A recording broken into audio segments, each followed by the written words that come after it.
If you really wanted to succeed in nuclear, you would take one design, standardize it as much as possible. You get to train everybody on just one reactor. But in capitalism, we don't do that, right? We're currently pursuing 36 small modular reactors. Well, I like to tell people, we could only stand up one or two of them. The Rational View is a weekly series hosted by me, Dr. Alan Scott, providing a rational, evidence-based perspective on important societal issues. Produced by Soapbox Media. The world needs evidence-based public policy now more than ever. Making the right decisions should not be partisan politics. Please help spread The Rational View by going to patron.podbean.com/The Rational View. Together, we can make a better future. Hello and welcome to another episode of The Rational View. I'm your host, Dr. Al Scott. In this episode, I'm discussing energy, specifically hydrogen and maybe even nuclear energy, with a leading environmentalist and physicist. He's also publishing a white paper highlighting the high costs of SMRs, small modular reactors, and in it he touts renewables as the cheapest solution. Hopefully I'll be able to get him to consider some of the biases that might have built that position. But I think I'm on the same page with him on hydrogen. And I think it's important that we get the message out that spending billions of dollars building hydrogen infrastructure is mainly being pushed by the oil lobby and is not physically feasible at reasonable returns on investment using green hydrogen. So I hope you like what you're hearing. Please press like on your podcast app. Be happy if you want to share these links with anybody. Thanks for listening. Come check me out on Facebook. I've got a group there. And come listen to me on YouTube if you want the video versions of these podcasts.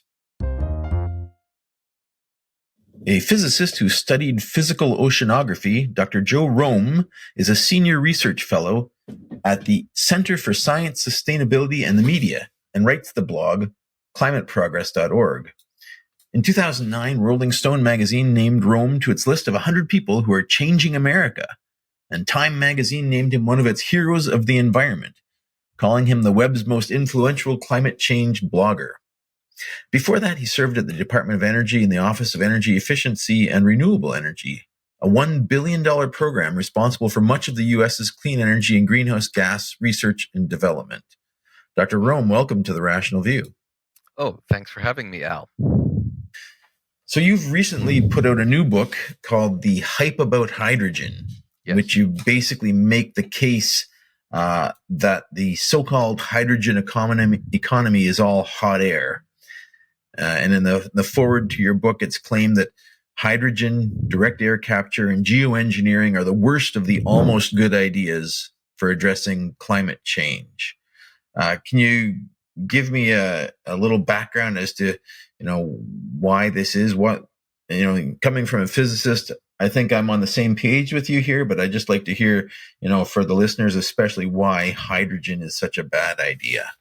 Sure. And the foreword that you quote is by the great Saul Griffith, who's MacArthur Genius Award winner. He's well known for his work on electrification, and he's now he's an Australian and an inventor, and he's in Australia now helping them.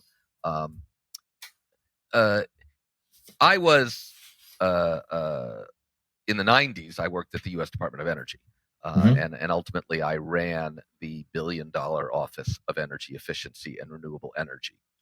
And we pursued a lot of things because our job was not to pursue things that were commercially viable. We, placed bets on things that look promising. So we did a lot of research on solar. A lot of technologies that are successful today, are ones that we placed big bets on: solar, wind, batteries, alternative fuel vehicles. But we also did fund hydrogen and fuel cell research. There had been some breakthroughs that made people somewhat more optimistic. I think that the most important thing to understand is that hydrogen the first element, the lightest element, is quite useful as a chemical feedstock. It's used to make things. Probably most famous to people is ammonia. We need ammonia fertilizers, and and that comes, and hydrogen, and ammonia is nitrogen and 3 hydrogen atoms. So we need hydrogen to make ammonia, and that's one of its largest uses. People had gotten very excited decades ago about the possibility that you could actually use hydrogen for energy. Because yes, obviously, if you burn hydrogen, it turns to water. You oxidize hydrogen, it becomes water. And there was a device called a fuel cell, which was invented a long time ago, 1839. It's a reverse battery, basically. In this case, you add hydrogen and oxygen, and it turns into electricity, heat, and water. Right. So people were excited that the possibility of, if we could have clean hydrogen and a good working fuel cell, then we would have a power source that has no pollutants. Now, the thing is, hydrogen is not, it's the most abundant element in the universe. There's a lot of it out there. But it's, in outer space or the sun, right?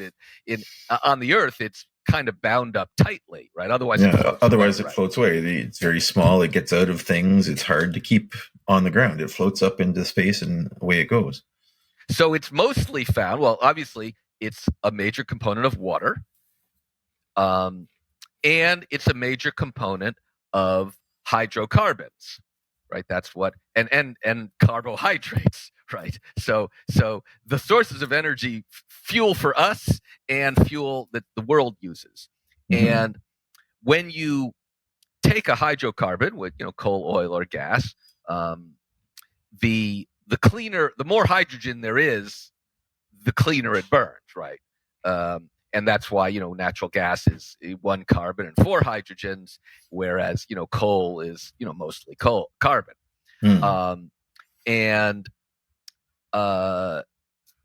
So when you burn a hydrocarbon, you oxidize the carbon into CO2, which is a problem, right? That's the heat-trapping gas that helped the main cause of global warming. And you oxidize the hydrogen to water. Right.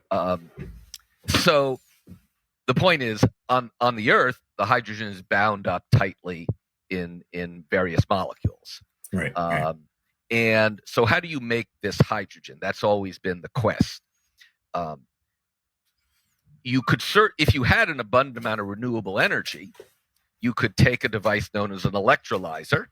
Right. So you're breaking up water basically into hydrogen and oxygen, and you have your 2 fuel stocks. You mix them together in your fuel tank or in your cell, and create energy. So it seems very simple, very clean, just clean energy. Close the loop. Water comes out. Everyone's happy. Right, and that's, I think, that basic idea is what got people excited. Now, water is a stable molecule, right? In some sense, it's the end product, the waste product of combustion, right? So if you're trying to reverse that, you're clearly going to put more energy in than you get out. That's sort of intrinsic to it, and that's sort of where the issue starts. Entropy, exactly, and indeed, whenever you try to reverse entropy, it's going to have an energy cost.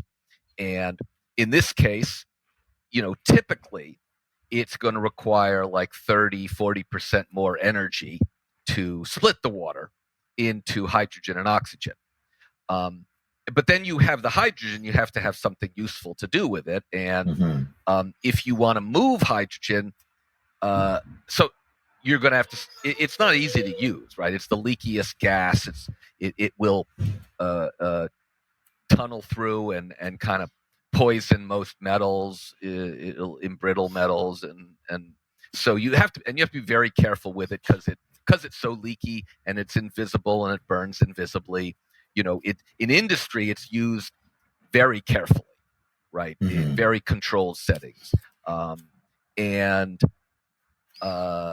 if you want to move it around in in large quantities, which we don't do currently, you either have to compress it to like 10,000 pounds per square inch. You see the canisters. Everyone has seen the gas canisters that people get oxygen in, right? Those cylinders. You can put those in hydrogen in those, although you have to make it of a special material and you have to put it under compression because hydrogen is so diffuse.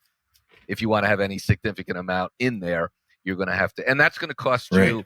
So that compression to like 10,000 pounds per square inch, that'll cost you more energy, 10 to 15% of the energy in the hydrogen. Now, hydrogen is very useful, or people see the high energy capacity per unit weight. Right. It's more than twice that of diesel fuel, but the problem is that it's so diffuse. You have to compress it to get that weight in a regular size container. Right, and that takes energy. And that also kills you with the weight. Right. The hydrogen atom, right, that is a very lightweight, right? But when you, even at 10,000 pounds per square inch, right, the metal device, the heavy canister is much heavier, right, than the hydrogen. So you've lost all the weight benefit. And the other thing that you can do is liquefy it. But that liquefaction, as you know, is like near absolute zero. I mean, it's, if you ever, hydrogen doesn't go liquid till like below 4 Kelvin, I guess. It's like 435 Fahrenheit. I mean, negative. Okay. It's that's helium. It requires 40% of the energy in the hydrogen to get it that cold, right? So again, it's quite energy costly to do that, and then of course it's so cold you have to put it in something that's going to keep it cold. And if you try to transport it in a truck, which people do, you do see that, it sloshes around, and of course it evaporates, and it creates a pressure. And in the U.S., most places that store liquid hydrogen have to vent it periodically because of the pressure buildup. And nobody cared much about that until, as I discuss in the book, in the last 5 to 10 years, people went back and looked at hydrogen. They said, well, if everyone wants to use so much hydrogen, we better take another look at its impact on the atmosphere. It's not a heat-trapping gas. Hydrogen in the atmosphere does not trap heat the way carbon dioxide or methane does. But it is an indirect gas in that it creates this hydroxyl in the air, which extends the lifetime of natural gas and other greenhouse gases, water, for instance. And so in the last particularly 5-6 years, they realized that it has a high global warming potential over 20 years. So the chemical effect of this hydrogen in the atmosphere lengthens the lifetime of infrared absorbing greenhouse gases. Is that what you're saying? Yes. And since natural gas, methane, I mean, to be, natural gas is mostly methane when it's got other impurities, but for all intents and purposes, what gets burnt, right, is the methane. And methane is one of the most potent greenhouse gases. In fact, it has a short lifetime in the atmosphere, but over a 20-year period, its global warming potential is 80 times that of CO2.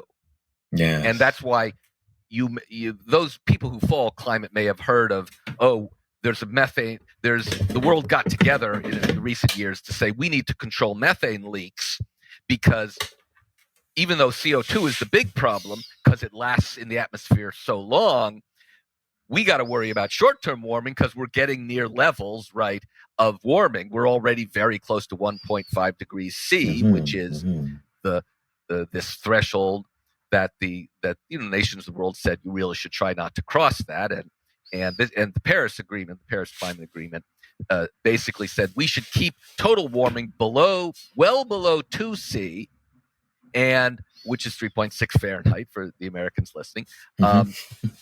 But in a perfect world, we'd actually keep it to 1.5 C.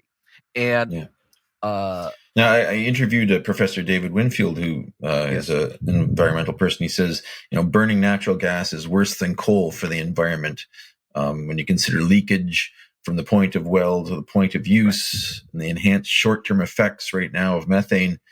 it's highly irresponsible to suggest that we should be using this as a bridging fuel or a backup, because then if you get these peaking plants, the CO2 peakers that you use to back up renewables, they're even more inefficient than normal smooth running gas energy plants. So definitely a contentious topic right now. Yes, and this is something I used to. I'm best known to people for a blog that I did called Climate Progress, which I did from 2006 to 2019. I should say I'm no longer doing it, but it was very popular and widely read, and people generally have seen my stuff, although they may not know, oh, that was Joe Romm. They'll just, they saw the name. So, yes, I've written a great deal about this over the years. There was a professor named Robert Howarth at Cornell, who basically the first said about a decade ago, hey, there's methane leakage, and guess what? It even though you think it's a clean fuel, it's not as clean as you thought it was. And it turns out, over dozens of studies that followed, yes, the methane leaks were higher than what businesses that had been self-reporting had said.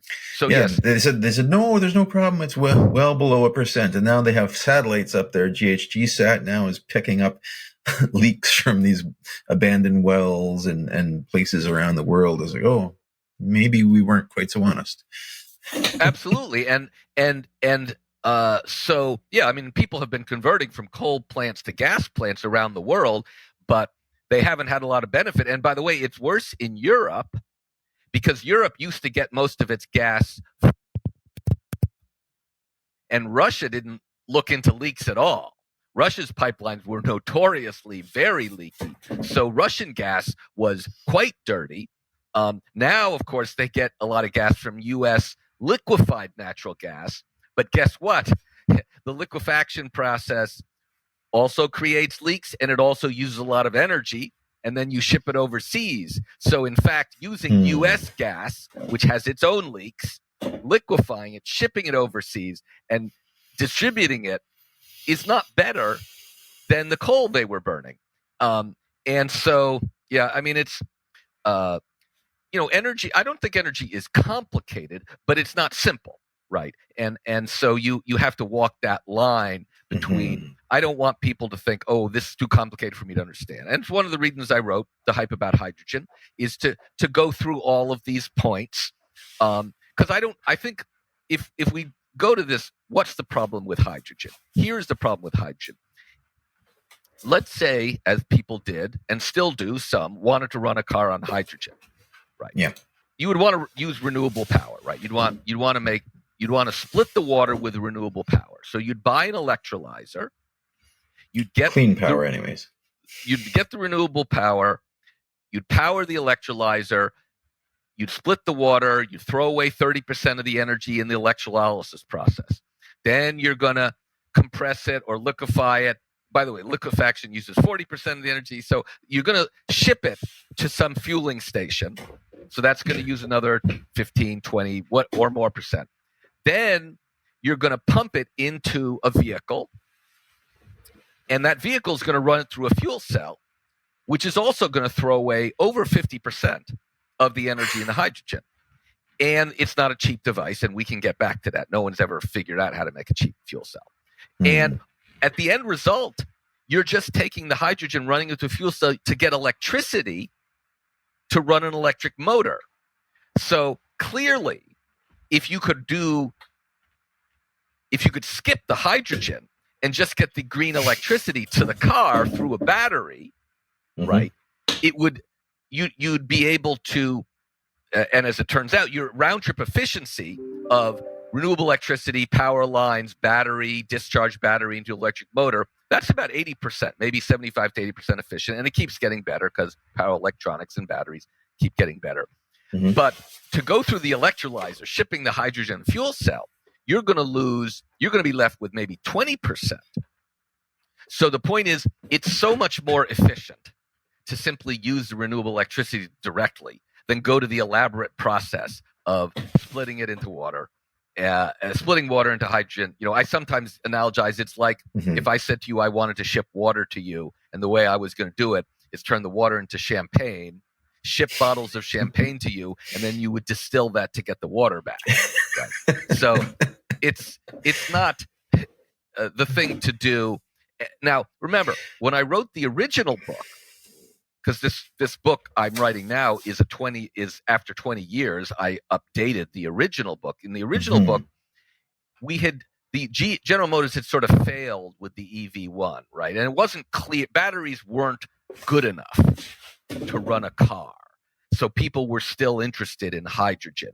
Now, I did get to meet some people who were in California, a guy named Andy Frank, who was working on plug-in hybrid cars, which have a small battery and keep the gasoline engine, but the battery can take you maybe 40 miles, which is enough for commute. So I realized in 2005 that, it looked like electric cars could be built. And if you could build an electric car, it would clearly beat a hydrogen car, right? Because aside from the factor of 4 efficiency, the hydrogen car, you have to buy the electrolyzer and the fuel cell. So those are expensive, right? So, and by the way, no one has successfully made a profitable hydrogen fuel cell company ever. There's one German company in 2023 that finally had a yearly profit of 2 million, but a net loss over its time of a great deal of money. And Sure. And we've been trying to do fuel cells for a long time because it seems like a good idea. And NASA uses them because they don't have oxygen in outer space. So but the point is, no one's ever really solved the fuel cell problem, and no one's ever solved a bunch of hydrogen problems. So, but what they did solve was the battery problem.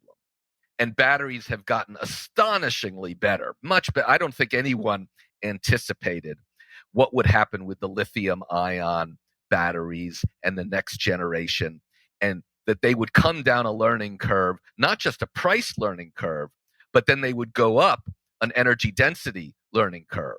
So these batteries have gotten, and they continue. They are projected for the next 10 years to keep getting cheaper and more energy dense. And so what was viewed as unimaginable 20 years ago is now like, well, look, we're now at the point where electric vehicles are getting to be almost equivalent in the first costs, but they have a much lower life cycle cost because their cost per mile is considerably lower, right? The fuel cost is 1/4, and the maintenance cost, because again, you don't have an engine. You don't need, right? You're not running at hundreds of degrees, right? So it's all an electric motor, which is, a very, the number of moving parts, the number of parts that get hot, that need oil, right? Again, so these are lower maintenance, and that's why they are the ultimate winners, right? They're taking off around the world. China, already over half of the vehicles being sold are electric. Wow. And so go ahead. So the point is, the steady improvement in batteries and electrification technologies, not just electric vehicles, but fuel, heat pumps, the advances in electric heat pumps. We've come to a place where it's pretty clear that most of the emissions reductions we're going to get is from building renewables, building various types of storage, and various electrification technologies, right? That's I think widely understood, and I talk about it in the book. That's, if you were to ask most of the experts in the world, what is the energy solution? They would say that is the energy solution, that we make as much carbon-free power as possible. We come up with, we have short-term storage. We try to develop longer and longer-term storage, which people are doing. And then we develop technologies that turn electricity into heat, because we need a lot of heat, and into motion, because we need a lot of motion. And those are electric motors and heat pumps. And then other people are now looking into other technologies, like, can you do high-temperature heat with electricity? And as it turns out, you can. Again, no one looked until recently, because we had these amazing free things that were right below the surface that you could burn and get all the heat you wanted, right? So no one's ever had to think, ooh, how do I replace heat with electricity? But now that we've motivated all the scientists and engineers in the world, turns out, oh, I can come up with lots of interesting things I can do with electricity. And I think we all see so many things being electrified today. I think I want to get into this a little bit more with you and discuss in just a bit, renewables and the energy transition, and also nuclear power, because I know you have some things to say on it that we may come to blows over. But the hydrogen stuff, like, you were originally a hydrogen supporter in the Department of Energy in the 90s. You said in 2005 you realized when batteries overtook fuel cells for cars that hydrogen was not going to become widespread. If the experts you were talking about knew it was a problem back then, why are governments still pouring billions of dollars into it? Why does this have so much inertia? I do ask myself that question a lot. I did spend a lot of time in 2024, 2025 and beyond explaining this, and I think a lot of people did get it. What happened, I would say, is two things. First of all, we got a rising. In 2004, the world wasn't like all behind climate action. Over the last 20 years, people have realized, oh, we need to we can't just have like 30% reduction, right? People started talking about going to zero or near zero, net zero. And we had the Paris Agreement in 2015, which said we really need to get as close to zero as possible. And that meant people were trying to solve every problem. And some problems looked a little harder to electrify. Sure. Like steel. We can have a discussion of how hard it would be to electrify steel. There are people pursuing it. And in North America, we actually use electricity for the recycling part of steel, right? A large part of steel is now done with electric arc furnaces rather than the blast furnace, right? Yeah, I think they're trying to do that in Ontario to add transition to electricity from coal. Right. And that's the ideal solution. But some people, what you have to do in steel making is reduce the iron. The iron is iron oxide. You have to turn it into iron. And so you need something to get the oxygen out, and hydrogen can play that role. And so you can directly reduce iron with hydrogen. And some people do, or they use fossil fuels, coal or natural gas, to come up with the hydrogen. And that's at a lower temperature. You don't need the blast furnace temperatures to do that? Yes, I believe. And I'm not the world's expert on that process. But so that's why people have thought, oh, maybe we need hydrogen for steel. The problem is that it turns out it's much more expensive to make green hydrogen than people thought. And we could discuss why, but that's become very clear in the last 6 months. Everyone thought that the electrolyzers would come down steadily in price.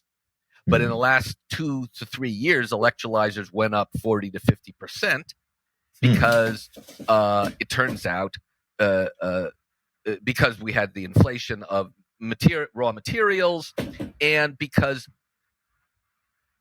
a lot of business plans out there in the clean energy space assume that my thing can come down the same learning curve that solar and batteries did.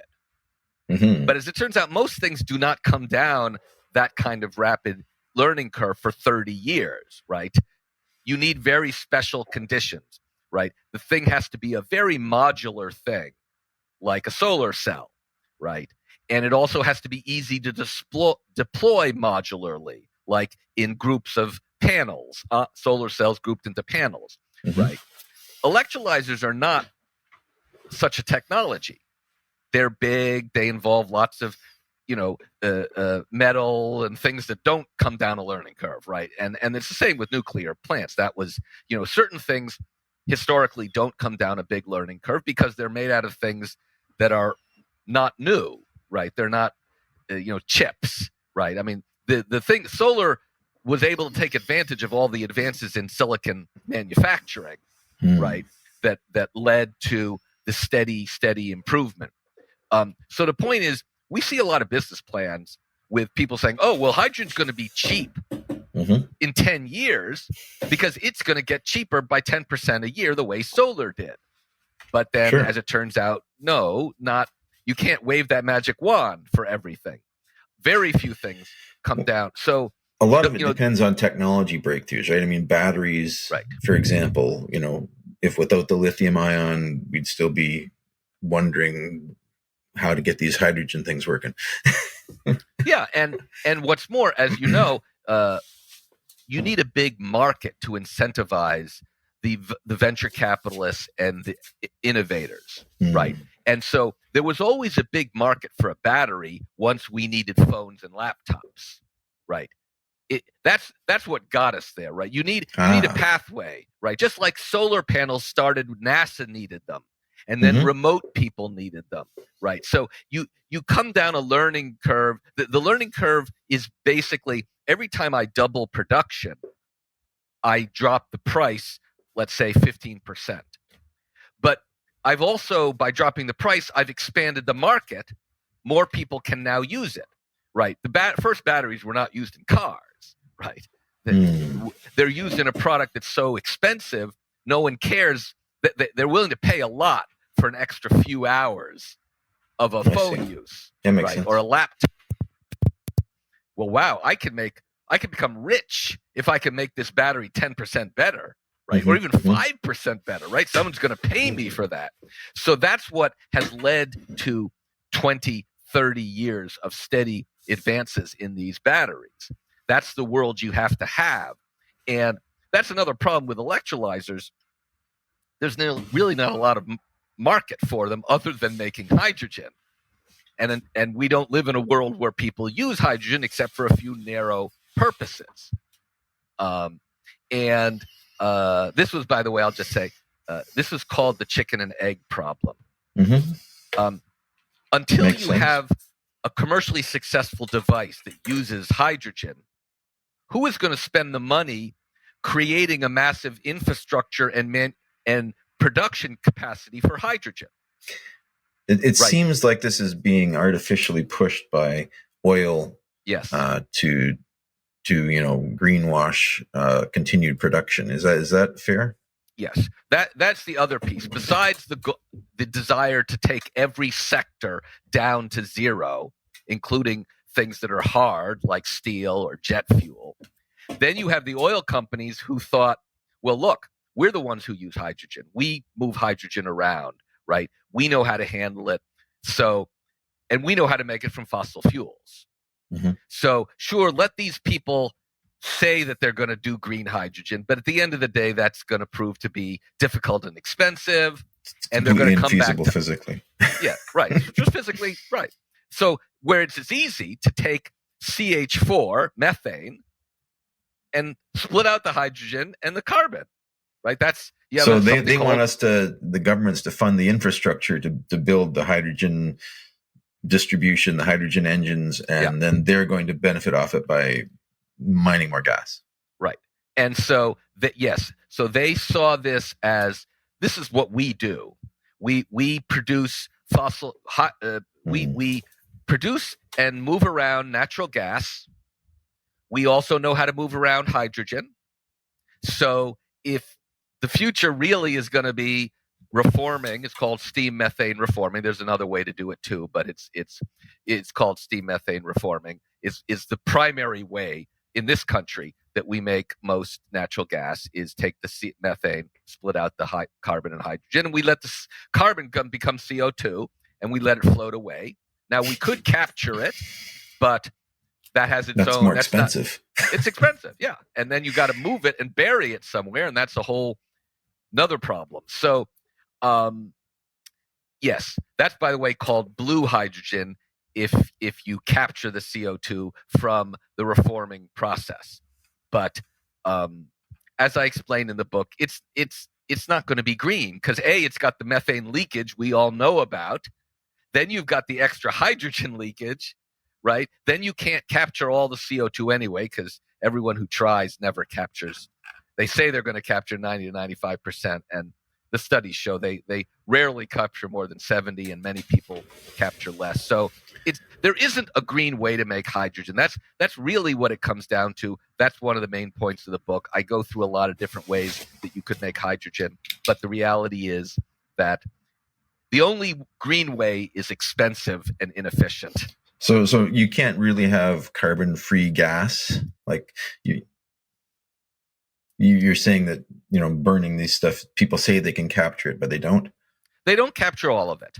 And in fact, when you run methane through a reformer, you get a pure stream you get two streams of CO2. One is the pure stream, because that's from the reforming process, but the other is the combustion process, and that has a flue gas, and there the CO2 is only, I think it's like, might be 20-30%.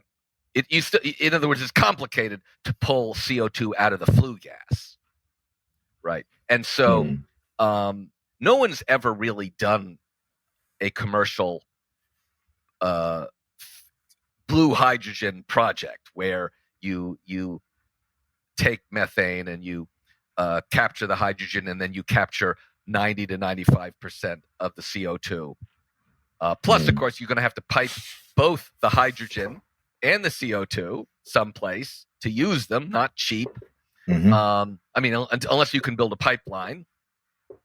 But this gets to the chicken and egg problem. You can't build pipelines until you have a guaranteed long-term purchase contract, right? So that's called the offtake, right? Is someone going to write you a contract that says, I will buy your thing for 10 years, therefore I can take that contract to a pipeline company and a bank and say, will you finance a pipeline? Until you can do that, you're going to have to truck everything, right? And trucking is, it's inefficient and it releases its own emissions. And you get into these Rube Goldberg things. Yeah. Let's move on now and talk a little bit about nuclear. So you put out a recent white paper looking at small modular reactors. Now, this has been the hype of the nuclear industry when they realized that regulations were stopping them from building new large nuclear plants. They said, "Oh, let's follow the path of solar cells and batteries. We'll build modular units." And you put out a paper slamming this as somewhat fanciful. Can you just maybe give us a baseline of your premise? Sure. Well, nuclear power. Most nuclear power plants these days are around 1,000 megawatts. 1.1 gigawatt, 1,000 megawatts is a gigawatt. And in fact, the company that is now Canadian owned, which is Westinghouse, that company, they make these 1,100 megawatt plants called the AP1000, and those are the two reactors that were used for the most recent plant built in North America, which is this Georgia plant, the Vogtle plant, which became the most expensive plant in the world, $35 billion for two plants, 2.2 gigawatts.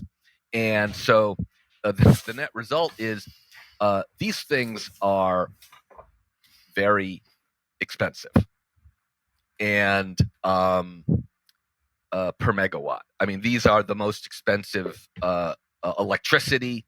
The electric bill. The Georgia ratepayers had to pay $1,000 to cover the financing cost before they even got any power, and now they're going to pay $200 a year for decades. So there aren't many nuclear plants being built around the world because they're so expensive, but they're also so big it takes a decade to build them. They have an international supplier base. In the U.S., we import most of the uranium.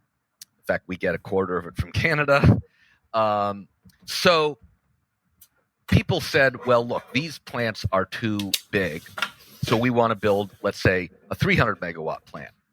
The problem is that the plants got big to capture economies of scale, right? And there's a pretty well-known power law that says, I mean, look here, if you'd have a 300 megawatt plant and a 1,000 megawatt plant, the 1,000 megawatt plant is more than 3 times as big, but it doesn't require 3 times as much concrete, right, or 3 times as much steel, or 3 times as many people, right? It doesn't you have get all 3 of times the distribution equipment there. You know, Right. it's you don't need 3 times as much of anything. It's economies of scale. It makes sense. Right. So that's why not only did the plants get big, but 80% of all nuclear electricity generated in the US is generated in plants that have multiple reactors. So we didn't just build an 1100, we built 2, right? That's the economies of scale. If you shrink, then you're going to have a higher per unit cost, right? I mean, it's pretty standard stuff, right? I think we all know that when you buy the big box of cereal versus the little boxes, right, you're going to pay extra. And the power law is that to go from 1,000 megawatts to 300 megawatts is going to double the cost per megawatt, roughly. And that's not very much in dispute. Even the Department of Energy in September put out a major report on advanced nuclear commercialization, and they modeled a 50% higher cost per megawatt versus the large ones. So I do think this is why, by the way, no one has ever successfully commercialized a small reactor. And there's only 3 reactors working in the world. There's 2 in Russia, which had a 400% cost overrun, and 1 in China that had a 300% cost overrun, and it took them 12 years to build. So yeah, that's the commercial ones. Yeah, right. Those are I call them experimental because they're not profitable, or these are in other words, these are one-offs, right? Handmade. In order to get any real cost reductions, you'd have to be able to build a mass manufacturing plant, right? You'd have to have what modular means, right? You can't bring in parts from 10 different countries and assemble it on site. Right? I mean, the idea is to get the production lines flowing and building, cookie cutter reactors. Right. And no one's ever succeeded at doing that. And that's why they've never really come down a learning curve, because they never got modular, and the buildings each was built around the river, the water supply. Everything was one-off. And the real story there would be like the U.S. Navy, which just kind of like done that, but who knows what they cost. Well, that was Admiral Rickover in this country, very famous. He forced we live in capitalism.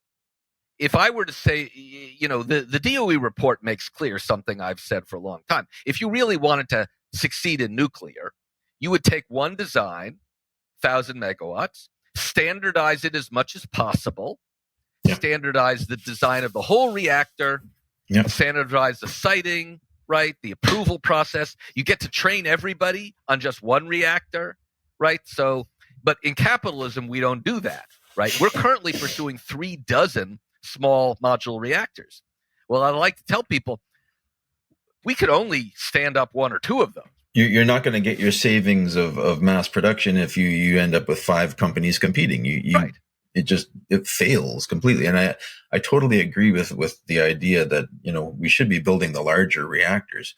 I mean, these small ones were a political stunt based on, the red tape and regulations that were put in place by the anti-nuclear crowd. This is totally artificial. If you look at the technical baseline and the safety record of the large ones, they're so much better in every respect. And it's mainly just, NIMBYism and artificial regulations that say it's unlikely to go forward. People aren't going to invest because of the risk of radiophobia and NIMBYism stopping it, right? Well, you can't get private investment in there. Well, and the world changed.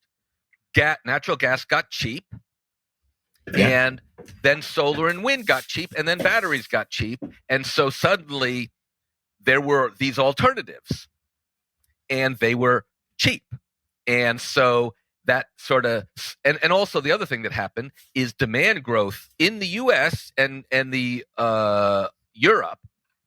Demand for electricity has been flat for almost a quarter century, right? So in a flat demand world, no one's going to pay big money for a big plant. That's the other problem, right? If you wanted that's when a we nuclear stopped building plant, because oil came back basically after the energy shortage.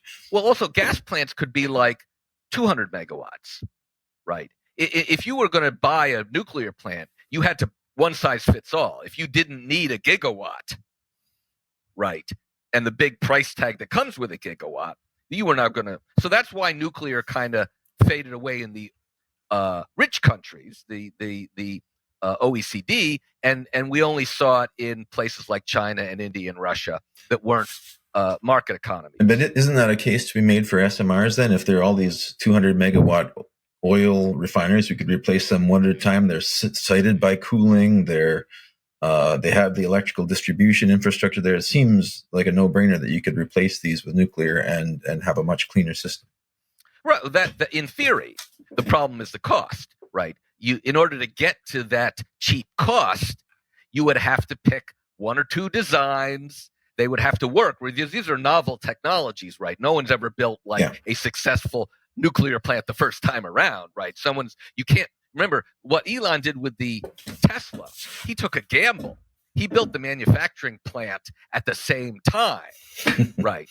And he almost went bankrupt, right? But you couldn't do that for a nuclear plant. You shouldn't, because the odds are your nuclear plant design is going to have to be modified, and it might need a big modification. You don't know, right? You're talking about a very novel thing. So, and again, you have competition of all these other small modular reactors, right? So it's you can't ever get to the point of mass production, and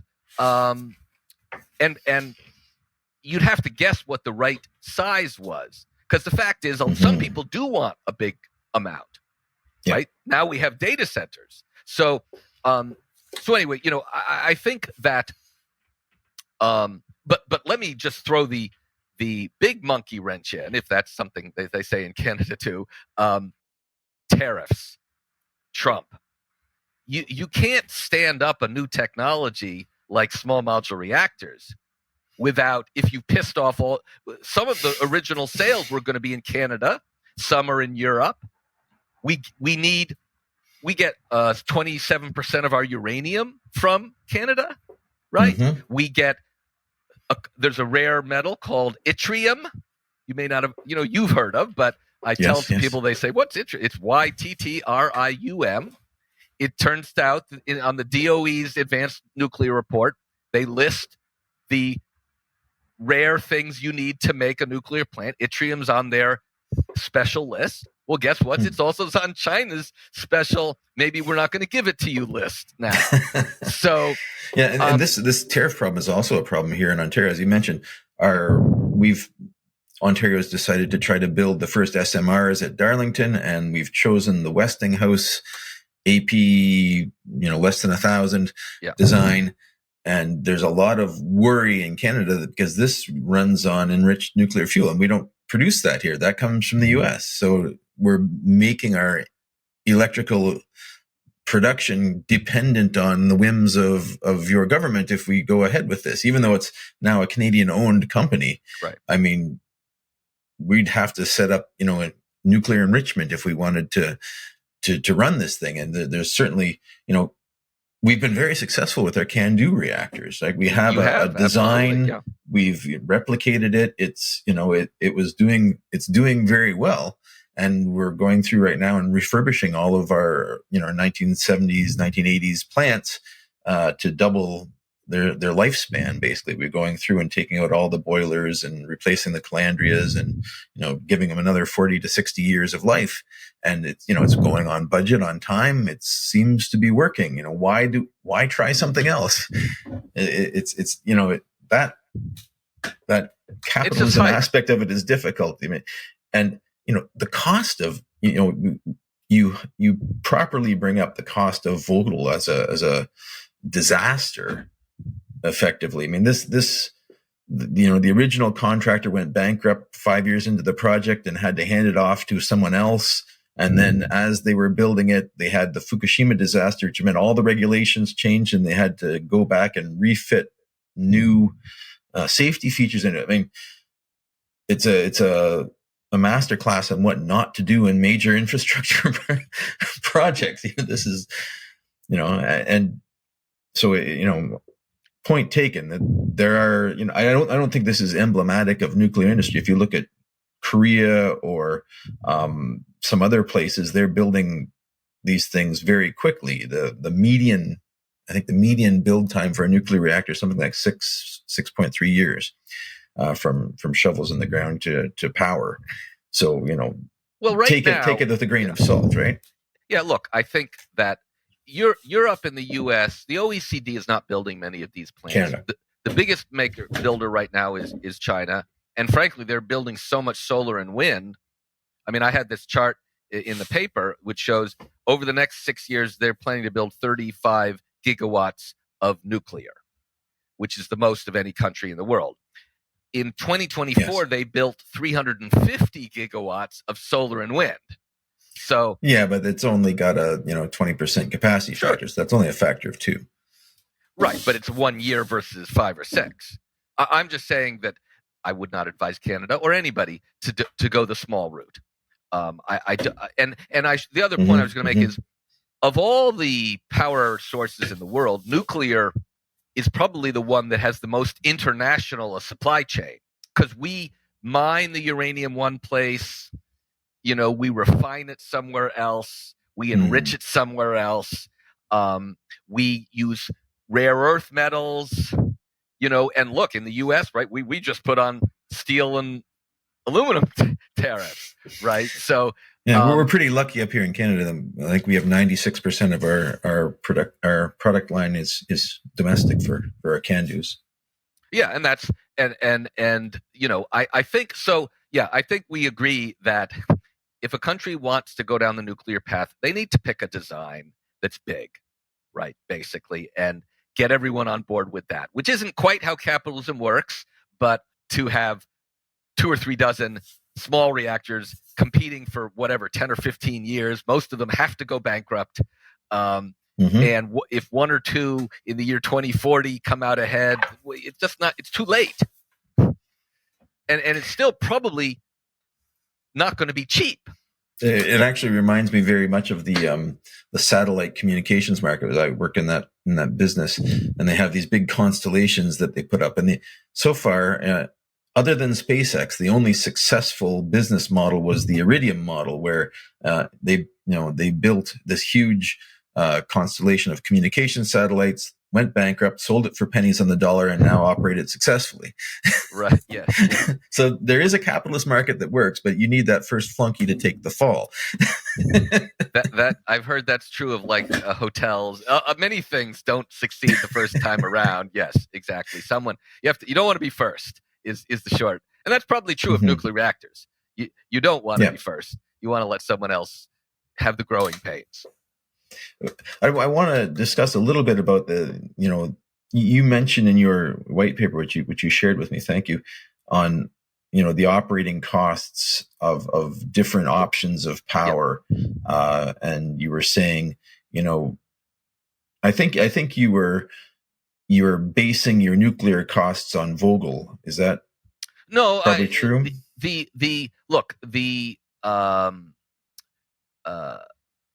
If you talk about a small modular reactor, which is what people are talking about, those are unlikely to be much cheaper than Vogtle. And currently, the new scale plant that was being built, when the cost of that exceeded Vogtle was 16 million per megawatt. The new scale hit 20, and people are like, we can't get any customers for this, So, I think again, this gets to the point is the reason people didn't want to use the big plants for data centers is if it takes you 10 years to build, that's not helpful to the people who are scrambling to have leadership in AI, right?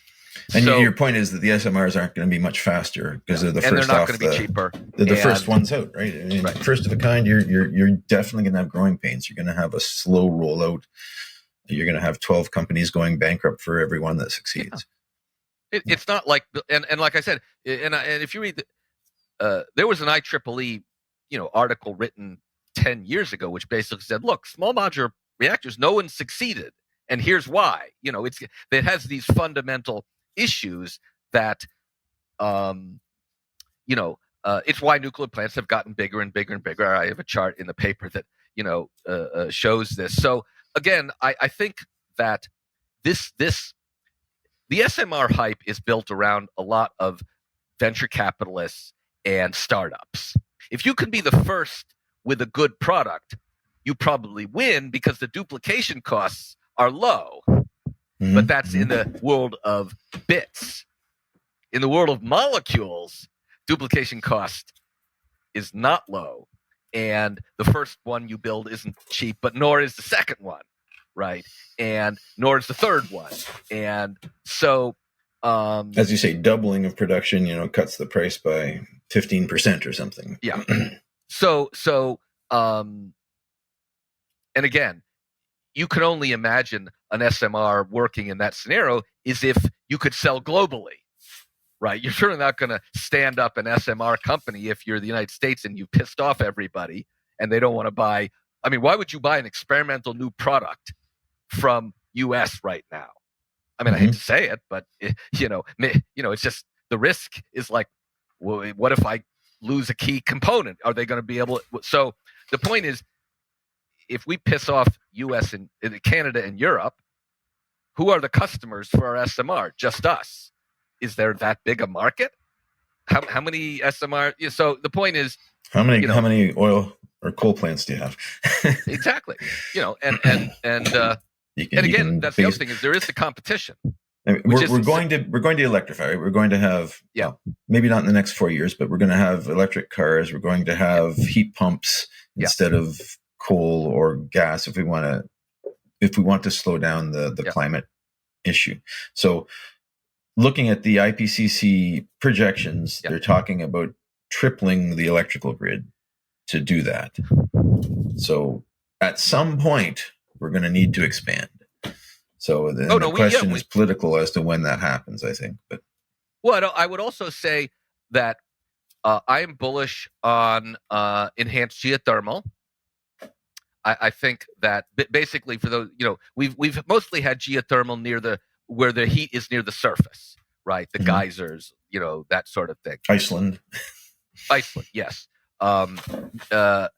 Now, borrowing the technology that we used for fracking, you can now drill pretty deep, and then you can go horizontal, which happens to be very good for geothermal. If you can go down a mile, it's hot all the time in a lot of places, right? And if you go horizontal, then you can run a fluid right through it and up, and you can actually get a lot of heat. And the basis of that is this enhanced geothermal. And I would say that's going to be a strong competitor in the coming years. That's certainly what the Department of Energy believes, and people I trust believe. There's also a lot of money going into longer duration storage. People have figured out you don't need to actually have a river to have hydro storage. You just need a supply of water, and you can pipe it up. You just need a two area, height, right? In a mountain, right? Anyway, so I think that fortunately there's a lot of money going to a lot of interesting ideas, and I can't tell you necessarily which ones are the winners. What I try to do in the hype about hydrogen is sort of identify some of the things that are kind of clear losers that maybe certainly aren't ready to scale up, need some more R&D, and have a lot of issues that need to be solved. Okay. And just one point on the costs of nuclear versus renewables and infrastructure and backups and all of that. The latest report of the International Energy Agency just came out. It shows that new nuclear in the European Union in 2040 is more cost effective than solar or onshore wind paired with 8-hour batteries when compared at the same discount rate.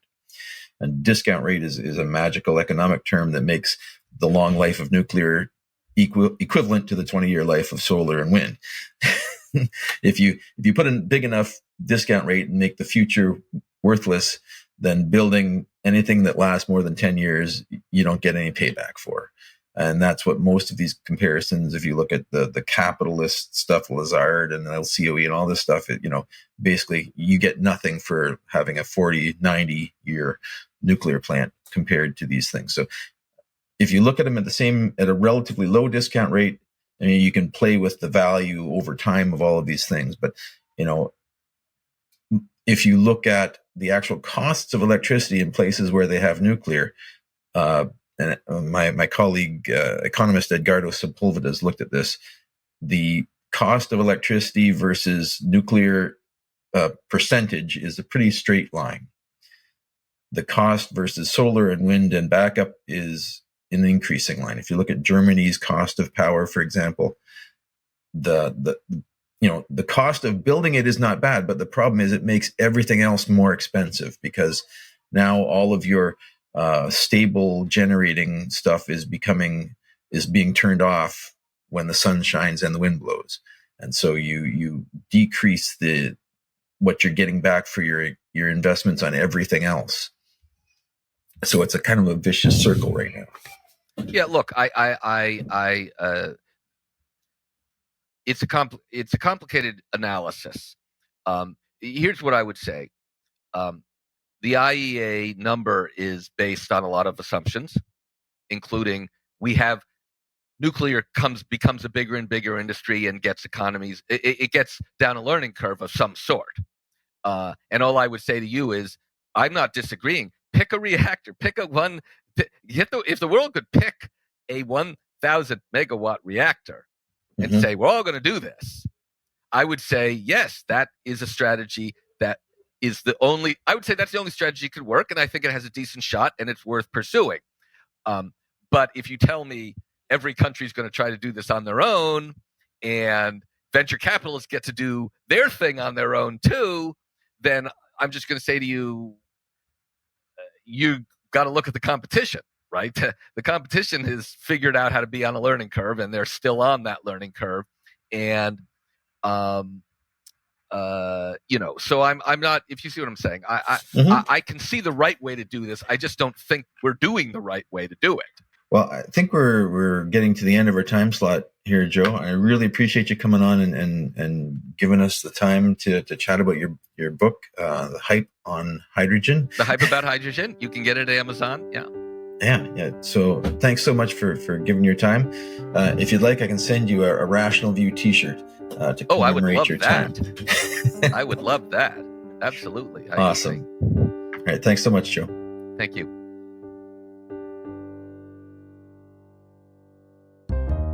If you'd like to follow up with more in-depth discussions, please come find us on Facebook at The Rational View and join our discussion group. If you like what you're hearing, please consider visiting my Patreon page at patron.podbean.com/therationalview. Thanks for listening.